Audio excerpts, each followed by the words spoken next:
The ink was still wet on my house papers when she slapped a fine on me for having dust on the driveway. I told her to back off. She called the cops. But when the deputy stepped out of the cruiser, he snapped to attention and said, "Captain," and just like that, Karen's world began to crumble. The sky was clear that morning. No clouds, no signs of trouble, just the sharp smell of sagebrush and the sound of tires rolling over gravel. I'd driven 23 hours straight. From Fort Carson to this remote ranch in Montana. Bought it sight unseen, other than the listing photos. Didn't matter. I wasn't buying land. I was buying distance. Distance from the war, from the medals in the drawer, from the folded flag on the mantel.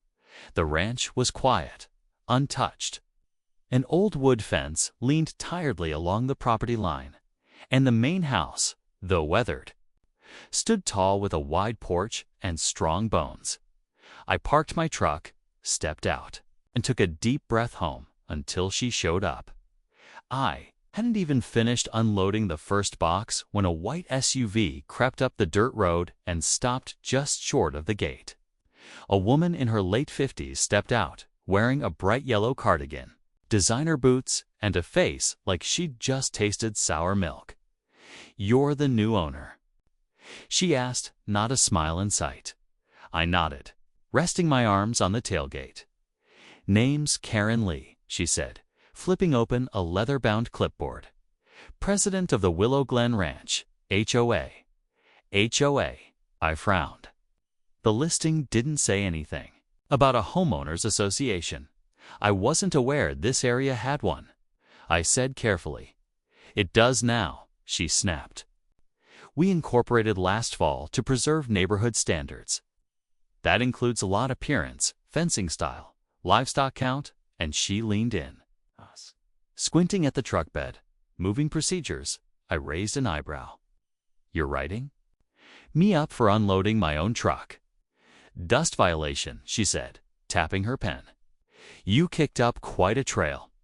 Also, your porch railing is off-code, and that dog bowl. Plastic. We only allow neutral tone, ceramic." I chuckled, thinking she was joking. She wasn't. She handed me a pink slip. Initial fine, $340. I looked her straight in the eyes. "Ma'am, I fought in 2 wars and buried my wife last year. If you think I care about your ceramic bowls, that's not an excuse to break community standards," she snapped. "You're not in the military now. You're in my jurisdiction." Something in me tightened. I didn't respond. Just turned back to my truck. That's when she pulled out her phone. "Fine," she muttered. "Let's get the sheriff involved. See if he gives special treatment to rude ex-soldiers." She dialed. I didn't flinch. 10 minutes later, a patrol car rolled up the road. Karen stood proudly at the gate, arms crossed, lips tight with victory. The cruiser parked. The deputy stepped out. Tall guy, late 20s, clean uniform. He took one look at me and stopped cold. Then his right hand snapped up to his brow in a sharp salute. "Captain Harris," he said, stunned. "Captain Miles Harris, sir." I blinked. "Deputy Cooper," he grinned wide. "First Platoon, Echo Company. You pulled me out of that burning convoy in Fallujah." Karen's face turned white.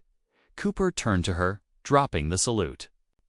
His tone switched instantly. "Ma'am, is there an emergency here?" She blinked. He refused an HOA citation. "Is this criminal?" he asked. "Well, no law's been broken," Cooper said sharply. "Just bureaucratic pettiness." Karen opened her mouth, but no sound came. Cooper turned back to me. "Sir, if you need anything while settling in, you've got friends here." He tipped his hat and got back in the cruiser, leaving a cloud of dust behind the kind Karen couldn't find me for. She didn't say a word, just got in her SUV and drove away slower this time. But that wasn't the end. The next morning, I woke to find a bright orange stop work sticker slapped on my barn. Violation, unauthorized renovations. I hadn't touched a thing. That's when I knew. Karen wasn't just petty. She was threatened, because the moment that deputy called me captain, her power started to slip, and people like her. They don't handle cracks in the throne very well, but she didn't know the one thing that would turn this quiet war into a landslide. She didn't know the land she was standing on used to belong to my grandfather, and I had the original survey maps to prove it. The sticker on my barn door didn't just annoy me, it amused me. Karen thought bureaucracy was a weapon. Paper fines, color-coded violations, but I'd spent half my life filling out forms in war zones while being shot at.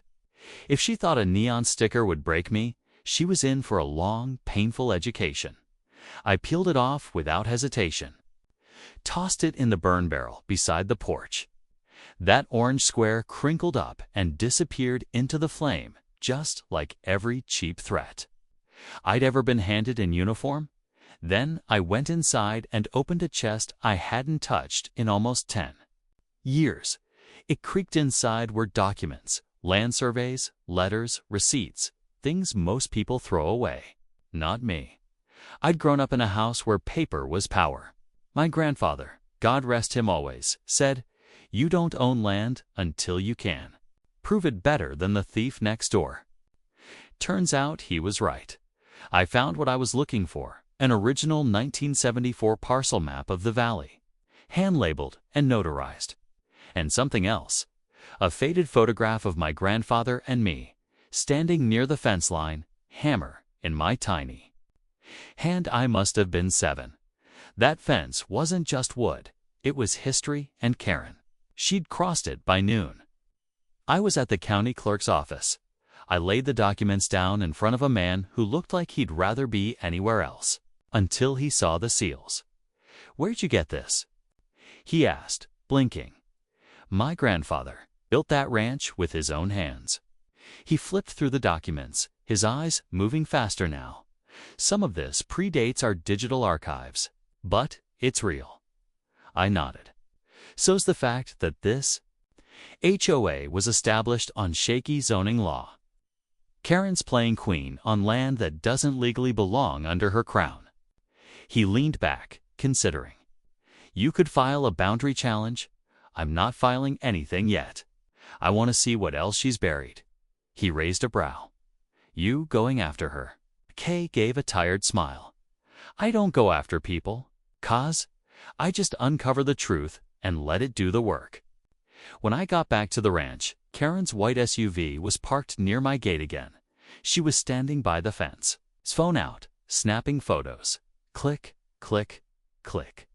I didn't say a word. Just walked past her with a duffel bag full of paint and lumber. She followed me with her eyes. "You're defying a stop work order," she said finally.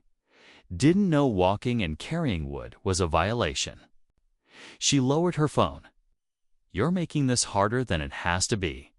I dropped the bag near the porch steps. "On who? Me or you?" She stepped forward. "I don't know who you think you are. I'm the man who owns this land," I said calmly. "And I have documents that go back farther than your HOA. Want to see them?" She hesitated. I stepped up to her slowly. Not threatening, just there. "You tried to erase me before I even unpacked a box," I said, voice low. "But you don't scare me, Karen. I've been through worse." Her mouth opened, then closed again, and for the first time, she didn't have a response. She just got back in her SUV and drove off. That night, I pulled out the rest of the maps. Something didn't sit right. I knew she was playing dirty. But how dirty? Then it hit me. Something the deputy had mentioned, that the HOA was formed last fall. But these maps showed something else. Karen's property line overlapped mine barely, but enough, and that overlapping section, that was where she'd just had a new gate installed and poured a stone pathway right onto land that legally wasn't hers. Suddenly, the picture became clearer. The fines weren't about rules, they were distractions. Smoke, she wasn't trying to keep my place clean. She was trying to push me off her map. By the time dawn broke, I had everything scanned, dated, and uploaded. And just like last time, I created a website, willowglentruth.org. No drama, no slander.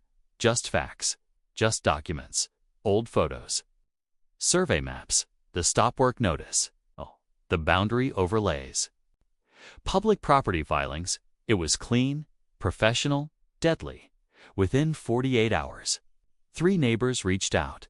One of them, a quiet older couple named the Bakers, admitted Karen had annexed a portion of their field for a walking trail. 2 months ago, another neighbor said they got a surprise fine for excessive shade from a tree planted 20 years earlier. None of them fought back until now. I told them what I was planning. We didn't need pitchforks or torches.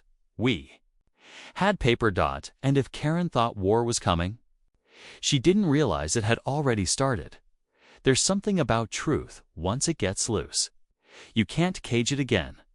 By the end of the week, my website had more visitors than I expected.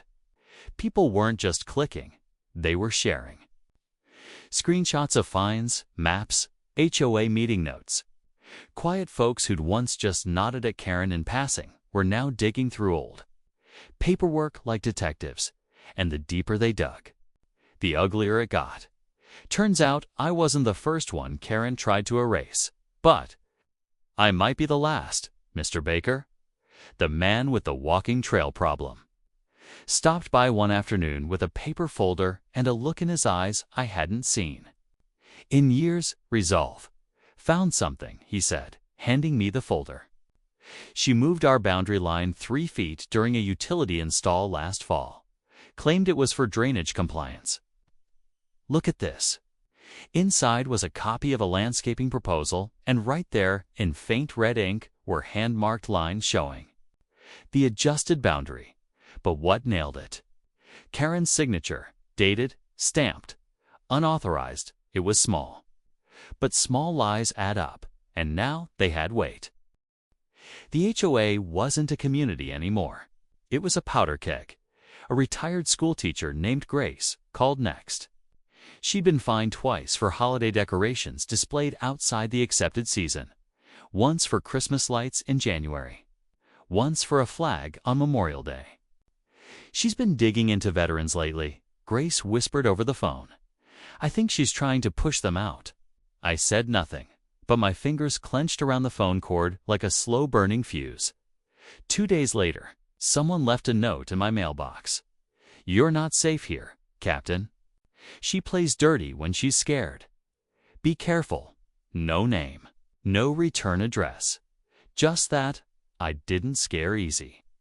But I took the message seriously. That night, I walked the fence line with a flashlight and my grandfather's old rifle slung over my back. Just to be sure, nothing out there but wind. But still, I slept lightly. The next morning, the real shift began. A man in a blue suit stepped onto my property. Young, neat glasses. Carried himself like someone who thought he'd never be lied to. Mr. Harris? He asked. Name's Jeremy Lane, County Zoning Board.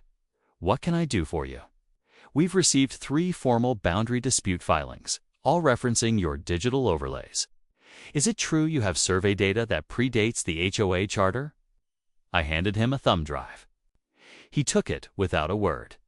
This is more than a zoning issue, he said, almost to himself. This is potentially fraudulent development. If what's on here is accurate. He didn't finish. Didn't need to.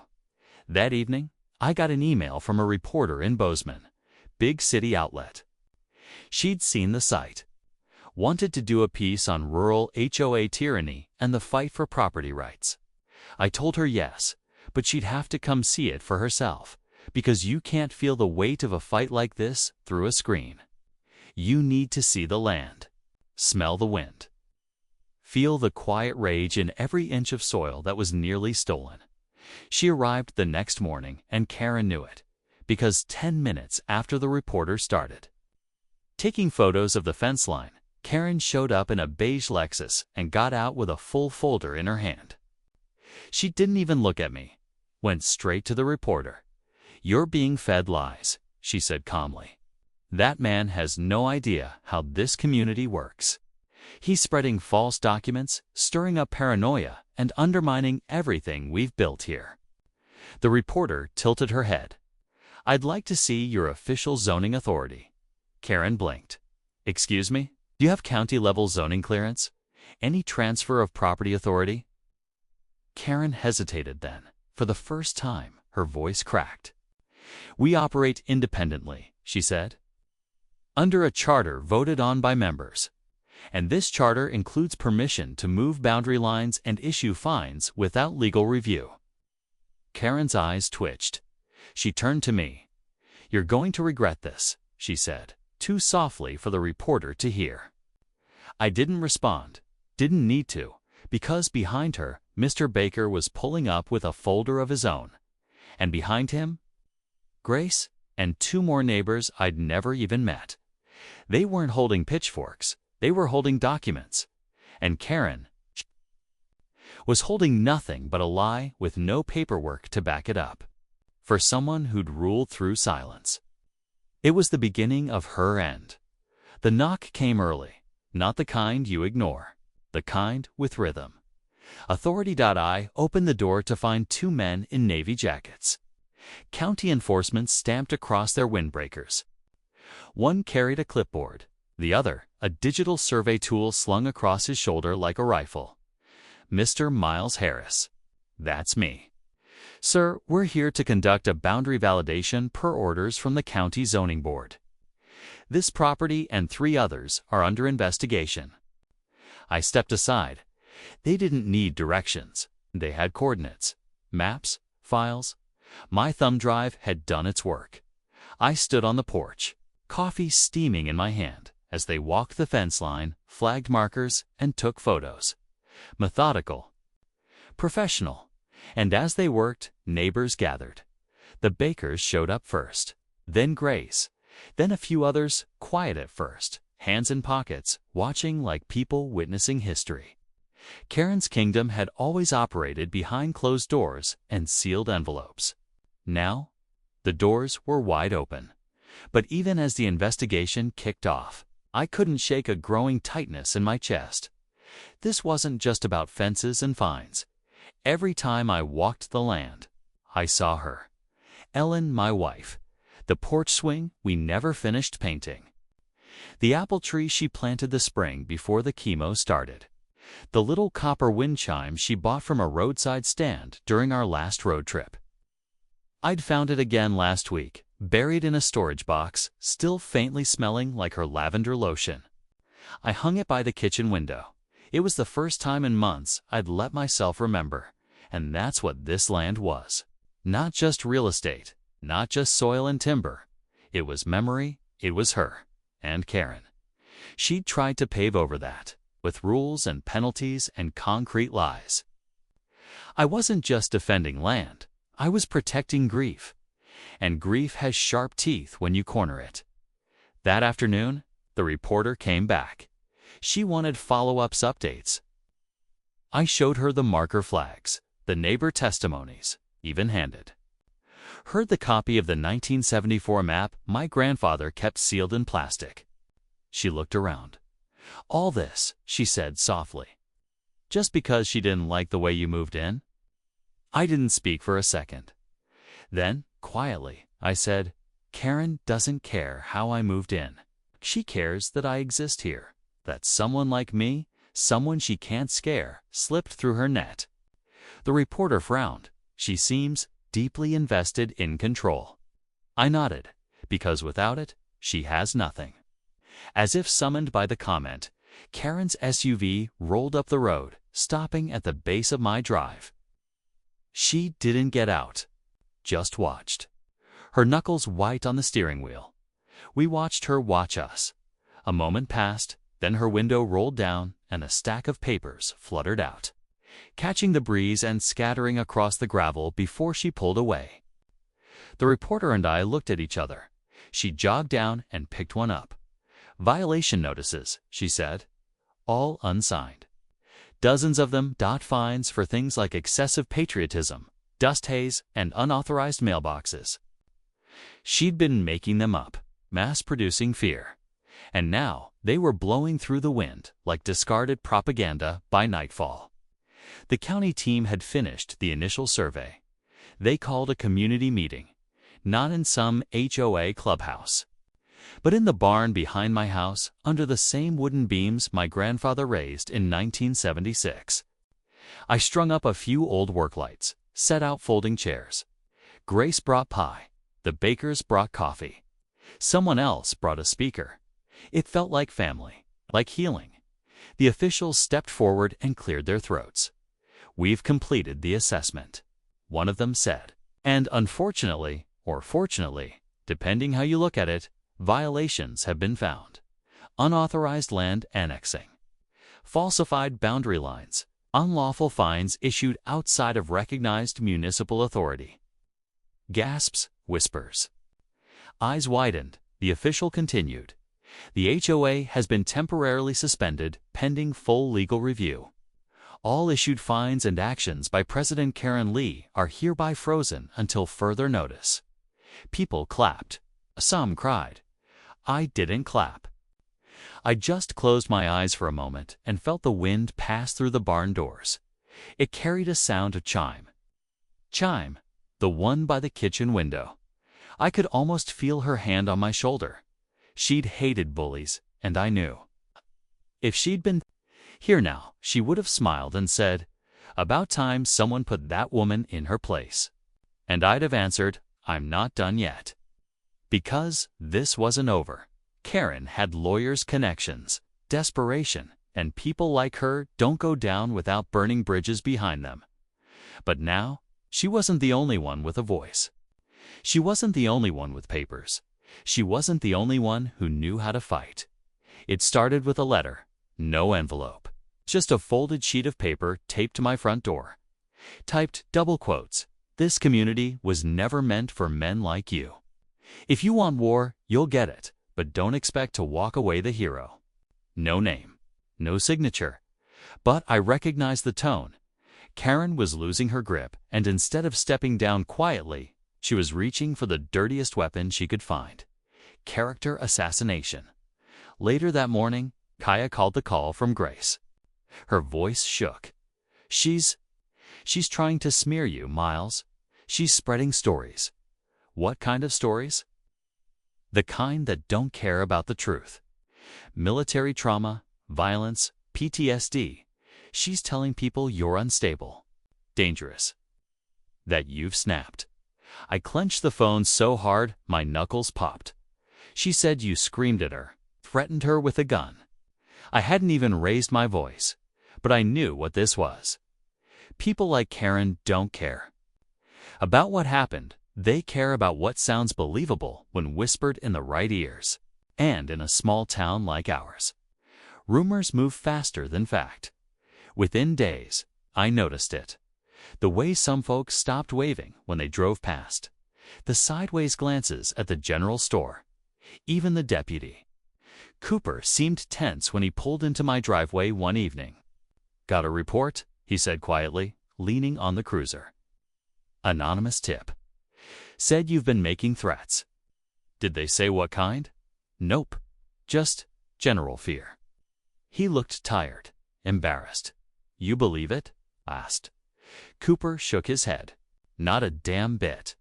But protocol is protocol." I had to ask. I gave a humorless laugh. "She's playing the veteran card. Trying to make me look like a ticking time bomb. You want my advice?" He asked. "Serious now?" "Sure.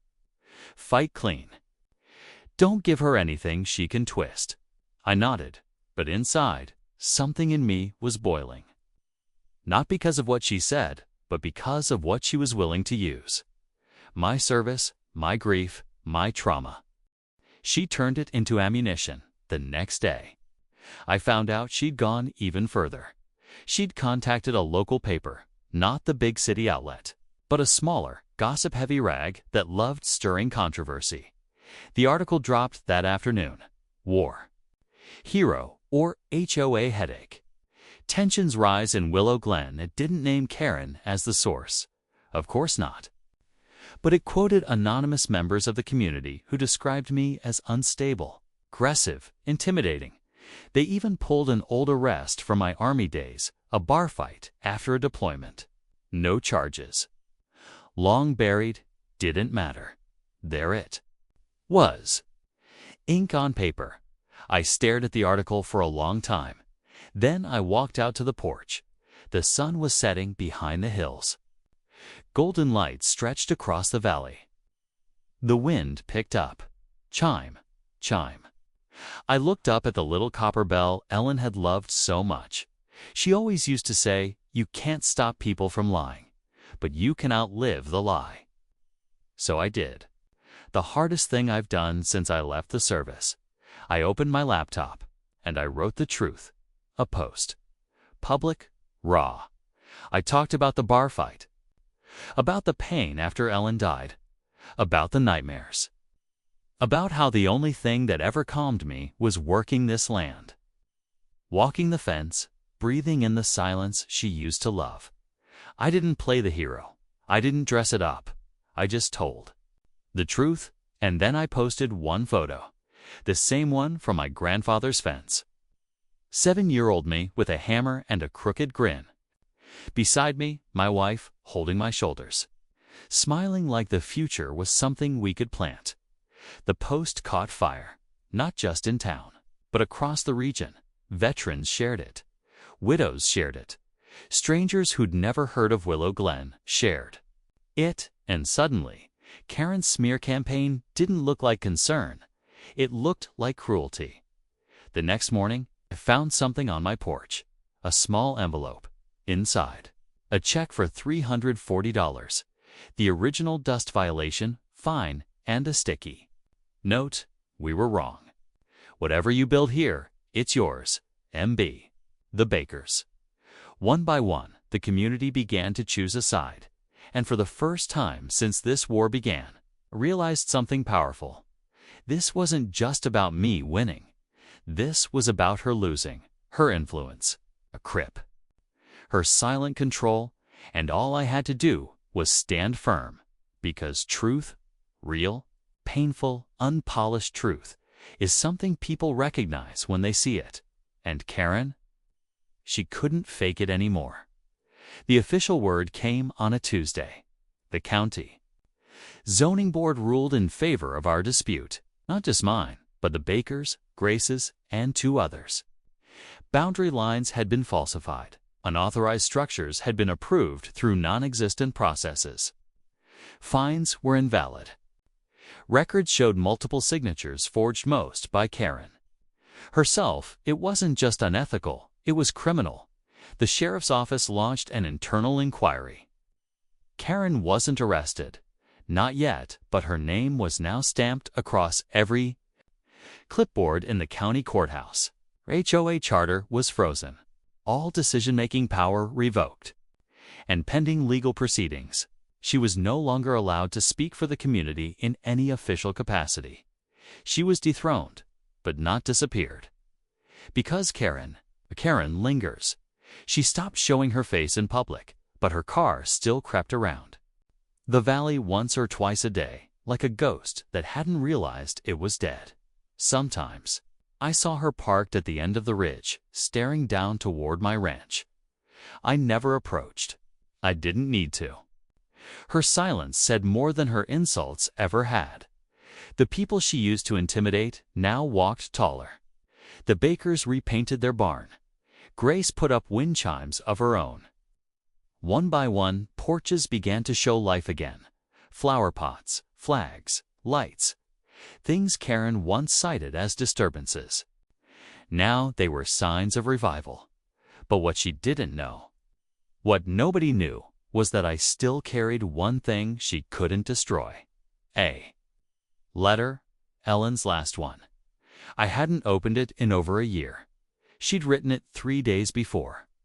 She passed, handed it to me with a quiet smile, and said, "Don't read this until you're sure the world's stopped spinning." For a long time, I thought it never would. But now the spinning had slowed. The land was quiet again. My hands were calloused from repairs, not fists. And every night, the wind came through the pine trees just like it had when Ellen and I first moved in, so I opened it. Her handwriting was shaky, but strong. Miles, if you're reading this, you made it. You held on. You found something to fight for after me, or maybe because of me. I know you. You don't fight with anger. You fight with conviction. That's why I loved you. That's why I never worried, not even when I knew the cancer would win. Because I knew you'd keep going, keep protecting, keep building, keep remembering this. Land isn't just yours, it's ours. And if someone ever tries to take it from you, I hope they understand what it means to steal from a man who built something. With love, let them try, and then let them fall. E.I. Folded the letter with shaking hands and placed it in the kitchen drawer next to the land deed. The next day, I made a decision.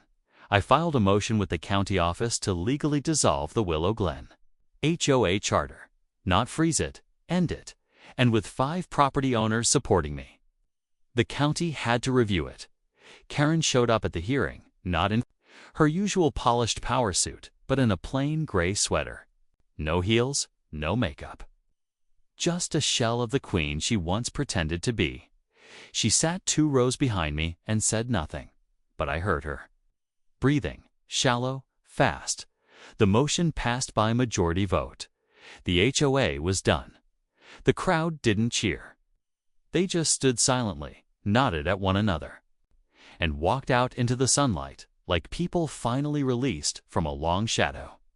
I stayed behind a few extra minutes, watched Karen as she remained seated, staring down at the floor, and then she looked up.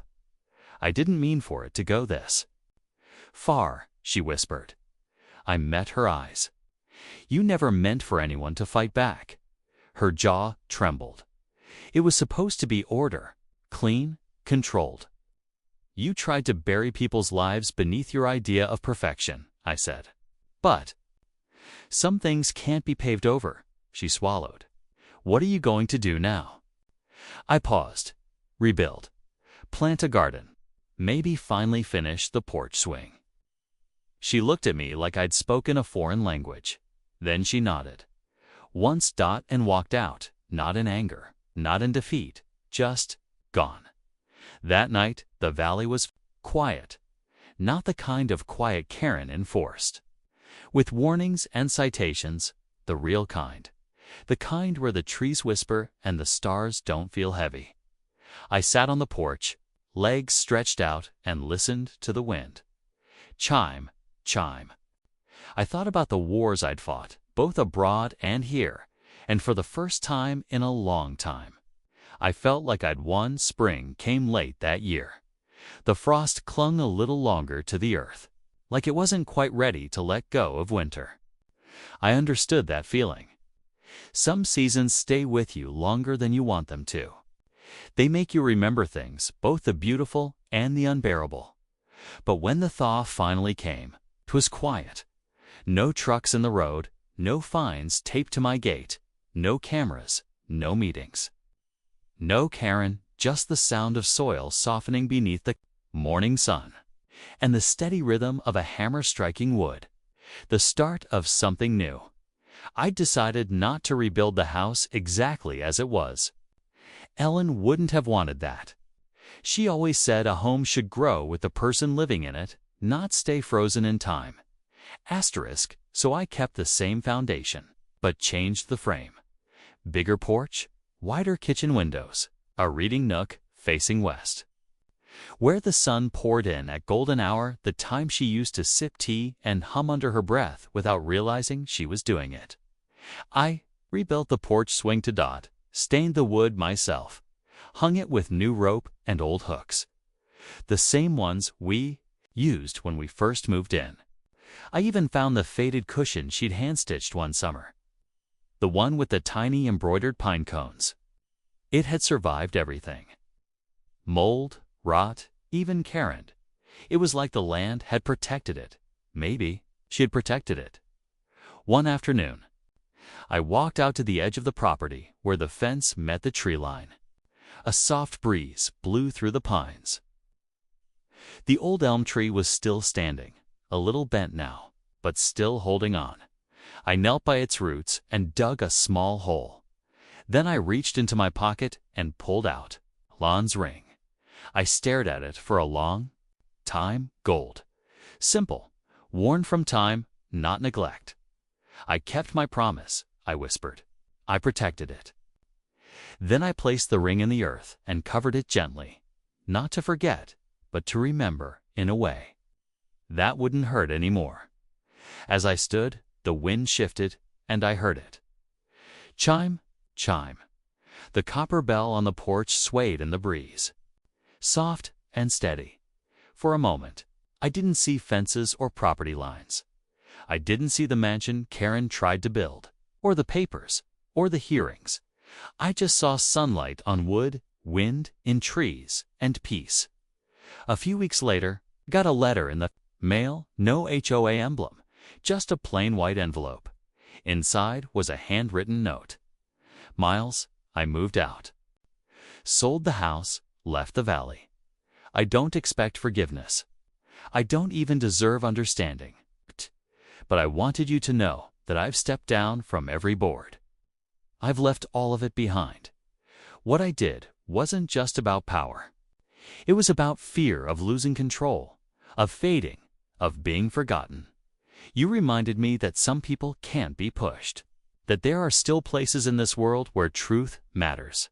You beat me, and I think maybe the world is better because you did. I read it once, then folded it and placed it in the same drawer where Sizad, where Ellen's letter now rested. I didn't need revenge anymore. I'd won something bigger than a court case. I'd won peace of mind. The town changed after that, slowly, like a wound closing. People started holding block parties again. Children rode bikes down streets that used to be silent. Flags went up on porches. Gardens bloomed.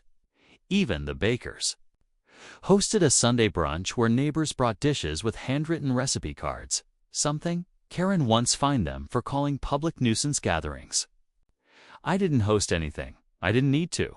I just kept working, fencing, painting, replanting, healing. And every evening, I'd sit on that swing, sip my coffee, and listen to the bell ring gently in the wind. Sometimes I'd talk to her, out loud, just a few words. I hope you'd be proud. I miss you. I did it. And somehow, the silence always answered back. One final thing. I made a new wooden sign for the edge of the property. Hung it by the old mailbox, the one Karen once called unapproved rural design. The sign read, Harris R&C, H. 1974, reclaimed 2025, and underneath, in small hand-carved letters, some things are worth fighting for, because they are, not for pride, not for ego, but it's for memory, for love, for the kind of peace you can't fake, steal, or write into a charter, the kind you earn, the kind you build, with your hands and your heart.